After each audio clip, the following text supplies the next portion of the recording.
8th वाला देखो, the value of A for which the function does not possess critical points. देखो question कह रहा है कि ए की वो वैल्यूज बताओ जिसके लिए इसके अंदर कोई भी क्रिटिकल पॉइंट ना हो।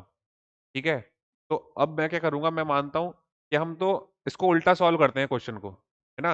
हम इसका कन्वर्स सॉल्व करते हैं, जो आंसर आएगा उसका कन्वर्स ले लेंगे, तो हमारे पास ए की वैल्यूज आ जाएंगी। ठीक है, तो जो बोला गया है ना, हम बोल रहे हैं कि ऐसा नहीं है कि हम क्रिटिकल पॉइंट एग्जिस्ट करते हैं ये मान करके सॉल्व कर रहे हैं, यानी कि ए की वो वाली वैल्यूज निकालेंगे हम जिसमें क्रिटिकल पॉइंट्स हमें मिल रहे होंगे। The value of A for which the function does not possess critical points. तो क्या करते हैं हम यहाँ पे, ए की वो वैल्यूज निकाल लो जिसके लिए ये क्रिटिकल पॉइंट मिले, तो उसका अपोजिट आंसर हो जाएगा हमारा। देखो, तो एफ डैश एक्स निकालो यहाँ पे सबसे पहले। जब आप एफ डैश ऑफ एक्स निकालोगे, एफ डैश ऑफ एक्स क्या आएगा, एक्स का डेरिवेटिव 1, तो 4a-3, एक्स का डेरिवेटिव 1 हो गया, log 5 का डेरिवेटिव 0 हो गया, plus 2a-7 cot x by 2 upon sine square x by 2। तो इसको मैं क्या करता हूँ, cot x बाय 2 को लिखता हूँ cos x by 2 upon sine x by 2। तो साइन एक्स बाय 2 से साइन एक्स बाय 2 कैंसिल हो जाएगा, और एक 2 हमारे पास पड़ा ही हुआ है। तो हम क्या करते हैं, देखो ये जो cot x बाय 2 है ना, इसको मैं ऐसे लिख रहा हूँ, cos of x by 2 upon में साइन ऑफ x बाय 2, और ये साइन स्क्वायर एक्स बाय 2 आपके पास पड़ा ही हुआ है। तो साइन एक्स बाय 2 से साइन एक्स बाय 2 कट जाएगा, आपका 2 भी मल्टीप्लाई में पड़ा हुआ है। ठीक है, तो ये साइन एक्स बन जाएगा, तो a-7 साइन एक्स का डेरिवेटिव cos x। अब हम बोल रहे हैं कि a की वो वैल्यूज बताओ जिसके लिए इसका क्रिटिकल पॉइंट मिले। तो आपको क्या करना पड़ेगा, क्रिटिकल पॉइंट के लिए एफ डैश एक्स को 0 करना पड़ेगा ना। तो cos ऑफ एक्स जो होगा आपका, वो किसके बराबर होगा, वो बराबर होगा -4a-3 अपॉन a-7। अब देखो यहाँ पर एक बात हमें ध्यान में रखनी होगी कि ये तो आ गया अपना, है ना।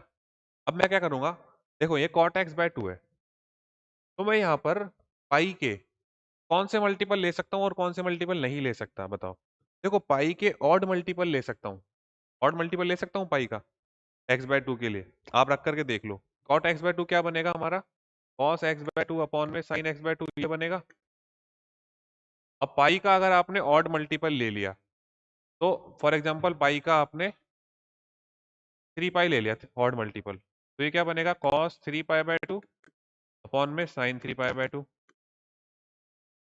तो इसको तो कोई दिक्कत नहीं हो रही ना, एक्स की जगह पे 3 पाई ले लिया अगर मैंने, उसको दिक्कत नहीं हो रही। बट अगर मैं एक्स की जगह पे 2 पाई ले लेता, यानी इवन मल्टीपल लूंगा, तो क्या आएगा, cos 2 पाई बाय 2 यानी कि पाई, और नीचे sin 2 पाई बाय 2 यानी कि पाई। तो ये जो है ना, दिक्कत क्रिएट करेगा।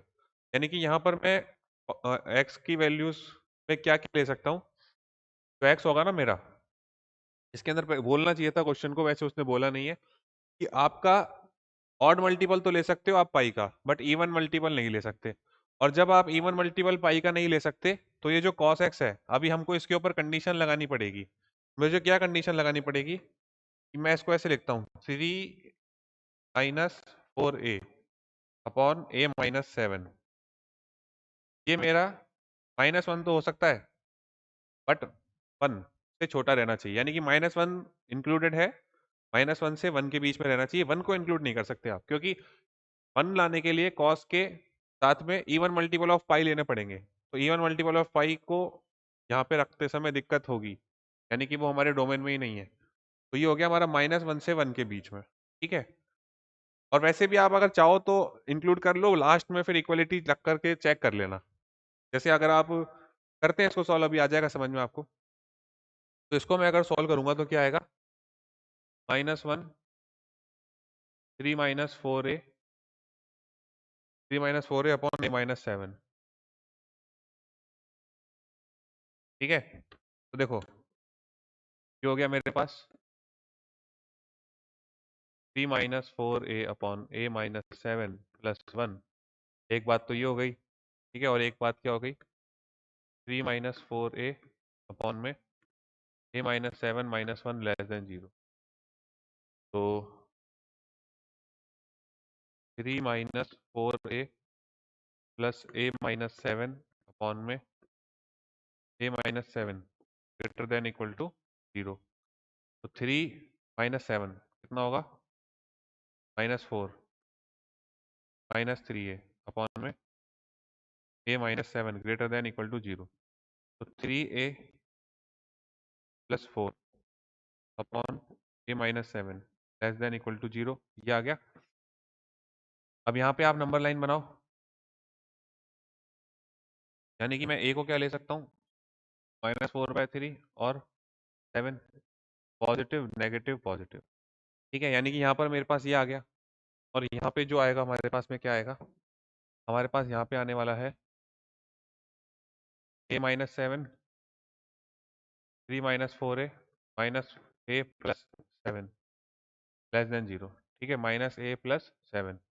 तो 3 + 7 कितना हो गया आपका? 10 -5a upon a minus 7 less then 0। तो इसको आप ऐसे लिखो, a -2 upon a minus 7 greater then 0। तो यहाँ पे नंबर लाइन बनाओ आप। तो जैसे ही आप नंबर लाइन बनाओगे क्या आएगा? 2 और 7। 2 से बड़ा लेने पर 2 से बड़ा 7 से बड़ा लेने पर कितना आएगा? Positive negative positive. ठीक है, तो देखो इन दोनों का इंटरसेक्शन लेना है हमको। ए की फाइनल वैल्यू के लिए इन दोनों का इंटरसेक्शन लेना है। तो ए की वैल्यू निकालने के लिए मेरे को क्या करना पड़ेगा? एक नंबर लाइन बना देता हूँ, इसके ऊपर -4/3 से 7 के बीच एक तो ये वैल्यू लेनी है मेरे को, -4/3 से 7 के बीच। और दूसरी वैल्यू क्या लेनी है? दूसरी वैल्यू लेनी है हमको -∞ से 2 तक, -∞ से 2 तक और 7 से इनफाइनाइट तक। ठीक है, 7 से इनफाइनाइट। तो देखो जो वैल्यू निकल के आई मेरे पास, क्या निकल के आई? 4/3 को मैं इंक्लूड कर सकता हूँ ना, देखो 4/3 -4/3 को इंक्लूड किया जा सकता है। ठीक है, -4/3 को इंक्लूड किया जा सकता है। तो -4/3 यहाँ पे इंक्लूडेड में आ भी रहा है। ठीक है, तो देखो यहाँ पर निकल के आया कि ए जो होना चाहिए हमारा, ए जो होना चाहिए वो होना चाहिए -4/3 से 2। है ना, आप एंड पॉइंट्स को चेक भी करके देख लेना भले। -4/3 से कितना होना चाहिए? 2 के बीच में होना चाहिए। तो हमने किसके लिए सॉल्व की ये कंडीशन कि क्रिटिकल पॉइंट होने होंगे तो ए की वैल्यू ये आएगी। तो अगर ए की वैल्यू ये आ रही है क्रिटिकल पॉइंट होने के लिए, तो आप देखो इसका कॉम्प्लीमेंट, इसका कॉम्प्लीमेंट कहाँ पे मिल रहा है आपको? ये -4/3 से पहले पहले तक। तो देखो यहाँ पर पड़ा हुआ है -4/3 से पहले पहले तक, उसके बाद 2 से इनफाइनाइट। तो ए ऑप्शन करेक्ट है। ठीक है, तो इस तरह से आप सॉल्व कर लो कि क्रिटिकल पॉइंट ए की किस वैल्यू के लिए एग्जिस्ट करेंगे, उसके बाद उसको पूरे रियल नंबर में से माइनस करवा दो। ठीक है, तो आपके पास इस तरह से आंसर आ जाएगा।